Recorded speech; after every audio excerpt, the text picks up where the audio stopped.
welcome to the 37th year of Bhajnavali broadcast, directed and hosted by Sri Gyan Rajhans. Bhajnavali is a spiritual broadcast consisting of English discourses, Hindi pravachan, Gyan Gita, and melodious bhajans. Bhajnavali is supported only by your individual donations, which are tax-deductible in Canada. Donations can be made online and donation receipts can be obtained instantly. भजनावली के 37वें वर्ष के प्रसारण में आपका स्वागत है। हमारे प्रसारण में आप अंग्रेजी और हिंदी प्रवचनों, मधुर भजनों और ज्ञान गीता के श्लोकों की व्याख्याएं सुनते हैं। कृपया हमें दान देना न भूलें क्योंकि हमारा सभी प्रसारण विज्ञापन रहित है। अब आप ऑनलाइन डोनेशंस भी कर सकते हैं जिसकी टैक्स डिडक्टिबल रिसीट आपको तुरंत मिल सकती है। धन्यवाद। Now, here is your host, Sri Gyan Rajhans. Thank you, Shalini. Dear worldwide devotees of Bhajnavali, today is Father's Day. On behalf of Bhajnavali team, I wish all the fathers, fathers-in-law and would-be fathers a very happy Father's Day, or should I say happy remaining hours of Father's Day. The question is, what do we owe to our children? The simple answer in my opinion is to instill the importance of our heritage, our culture and our religion at the dawn of life, that is, before they are 18 years or older. Because if we waited too long, it would be too late, and thus we will be depriving them from our glorious heritage. The heritage that survived so many centuries of foreign rules and still retained its identity. How did it happen? Why did it happen? Because we stuck to our belief and refused to be carried away by foreign glitter and glamour. The next question that follows is, how should we get our children interested in our religious beliefs? This is a difficult question to answer because there is no universal answer.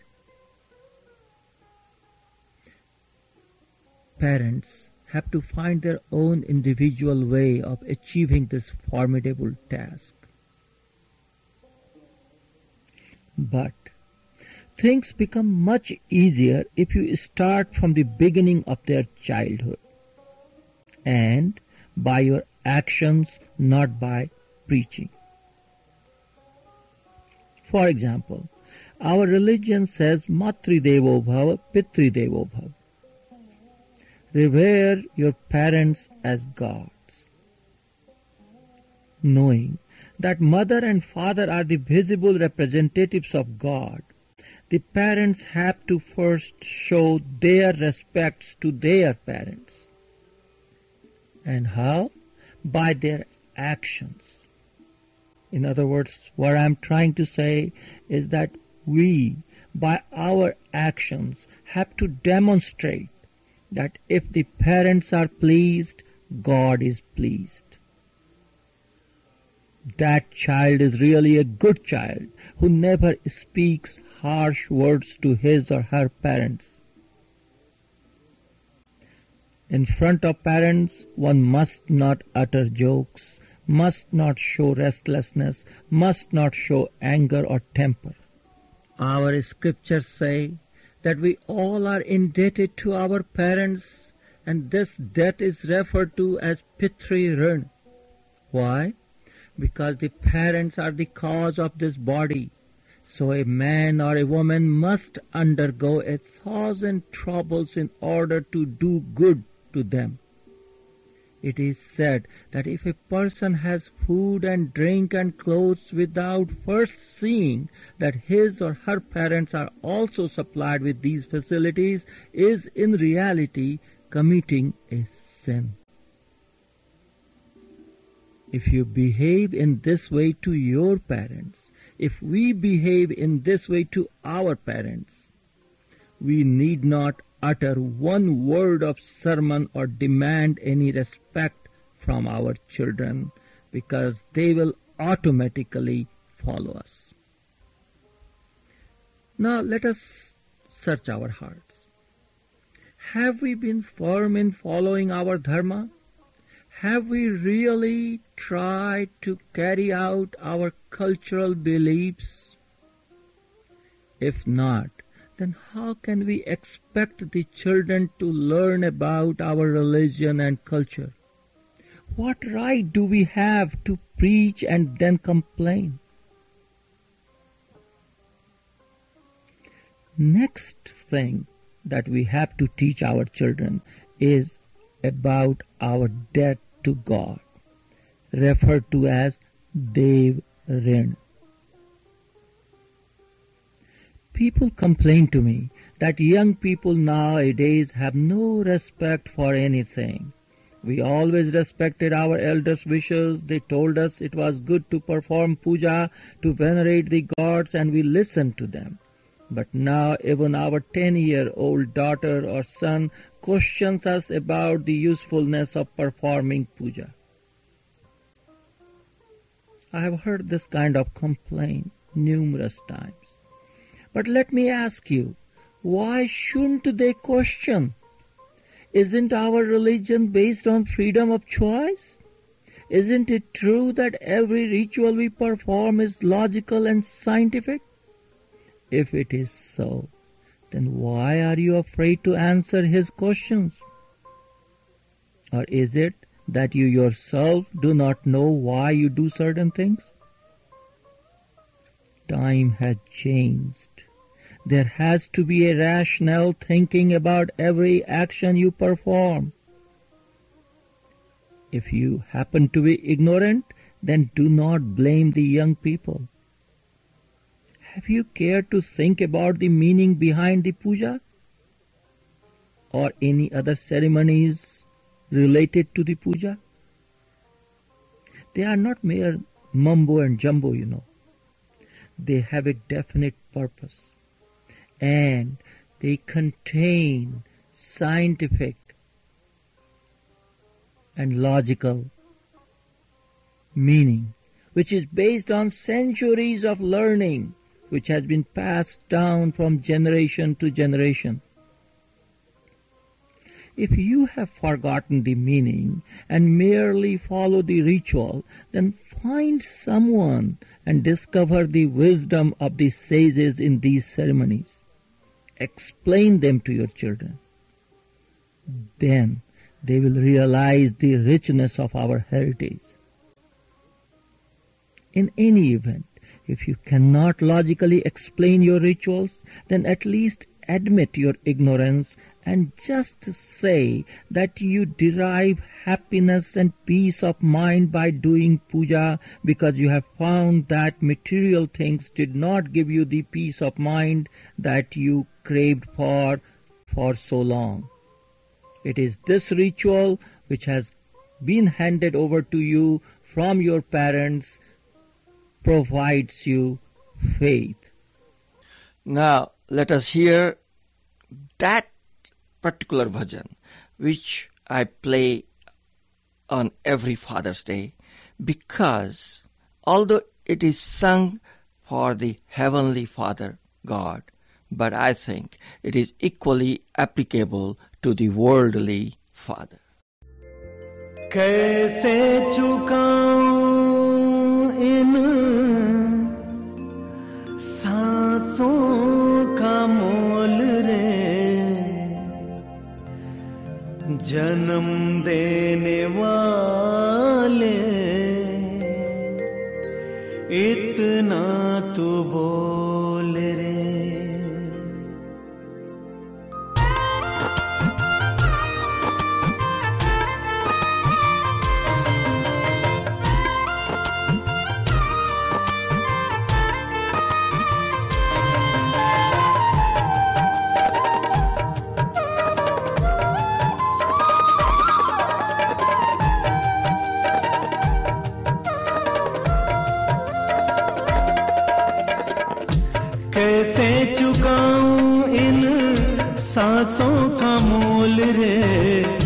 कैसे चुकाऊं इन सांसों का मोल रे, जन्म देने वाले इतना तो बोल रे।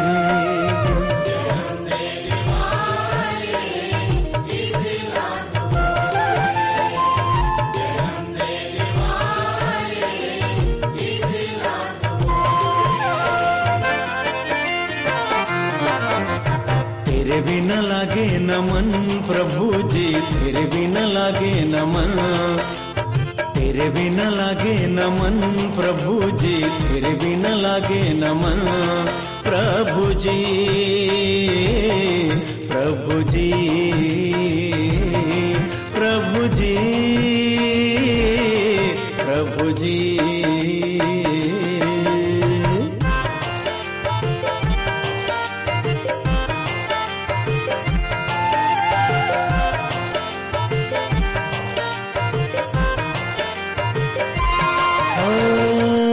मद में हमेशा मैं तो रहा चूर चूर, मंदिरों से हरदम भगवन रहा दूर दूर।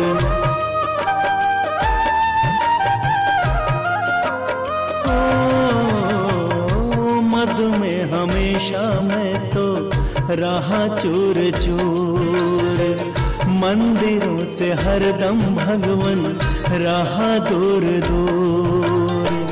किसी से न बोले मैंने दो मीठे बोल रे, किसी से न बोले मैंने दो मीठे बोल रे, जन्म देने वाले इतना तू बोल रे।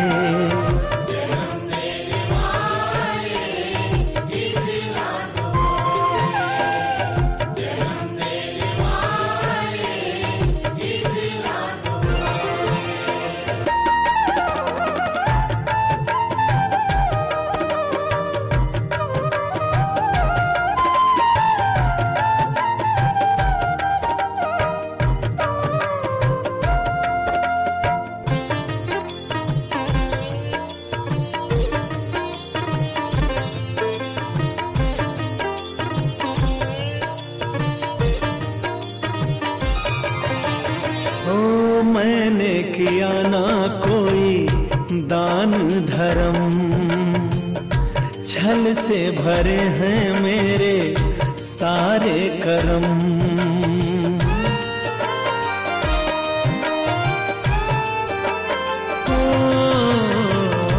मैंने किया ना कोई दान धर्म, छल से भरे हैं मेरे सारे कर्म। नाम भुलाया मैंने तेरा अनमोल रे, नाम भुलाया मैंने तेरा अनमोल रे, जन्म देने वाले इतना तू बोल रे।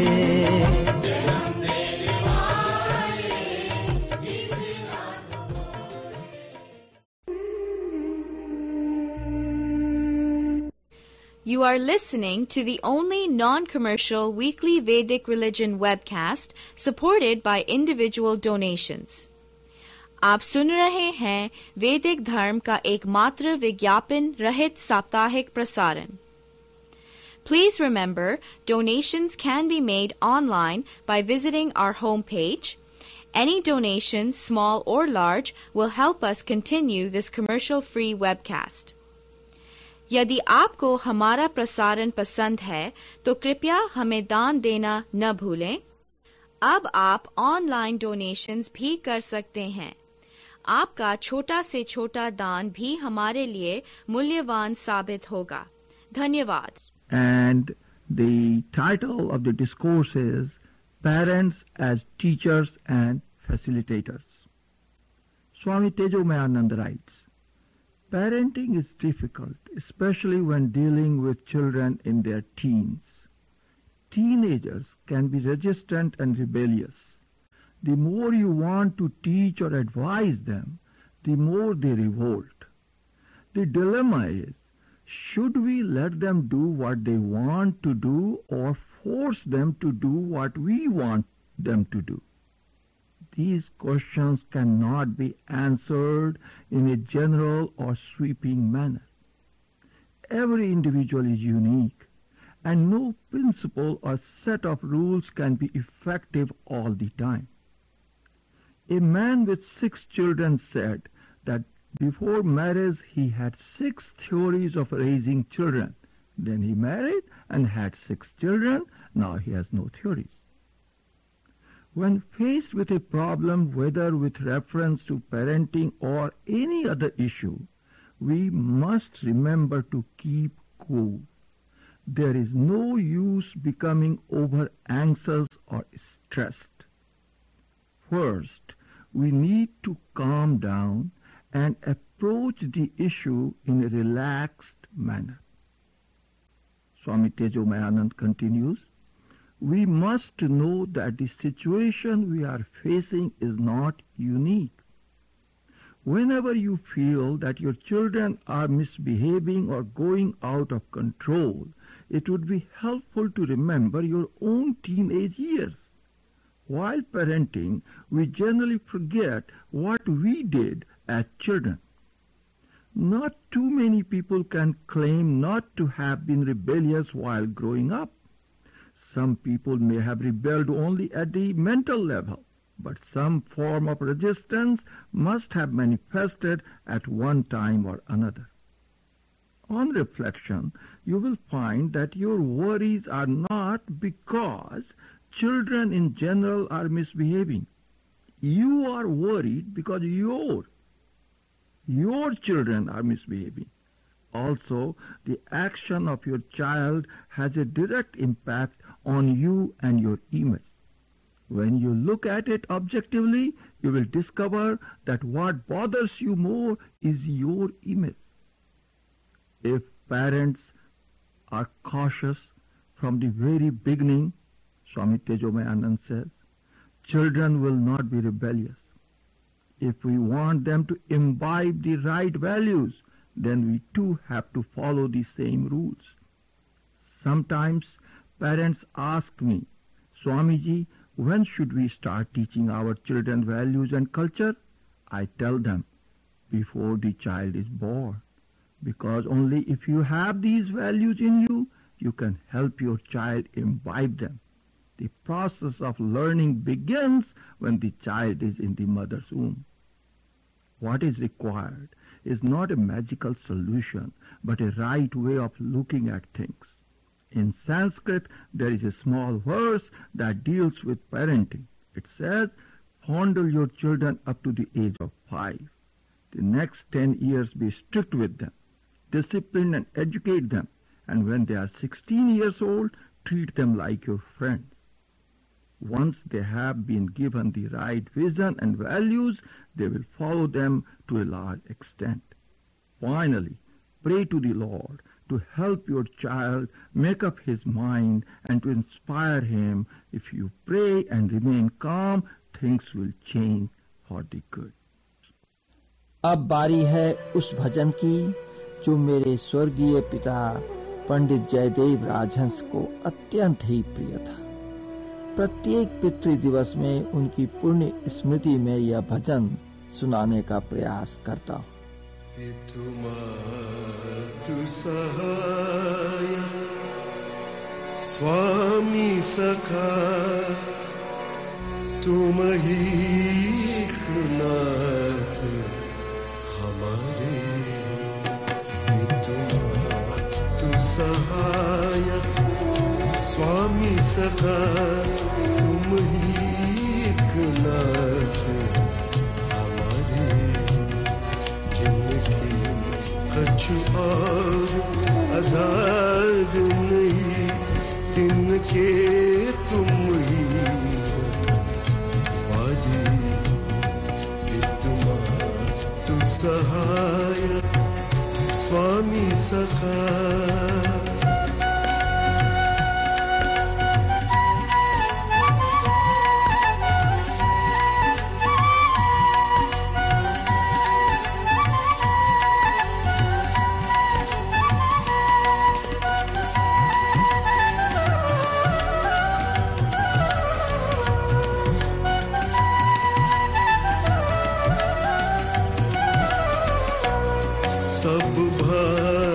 सदा सुखदायक हो दुख दुर्गण नाशम हारे हो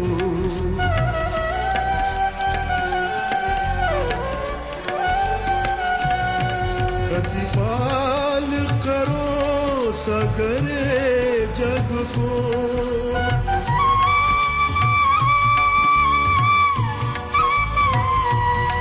अतिशयी करुणा धारी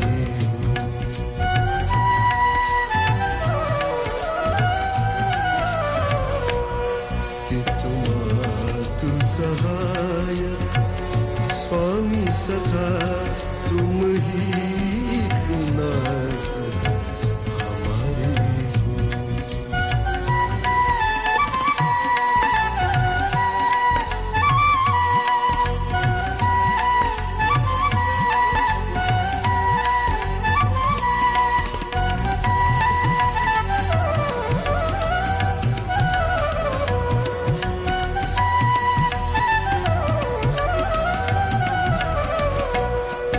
महाराज महिमा तुम्हारी समुझई बिरले बुद्धि वारे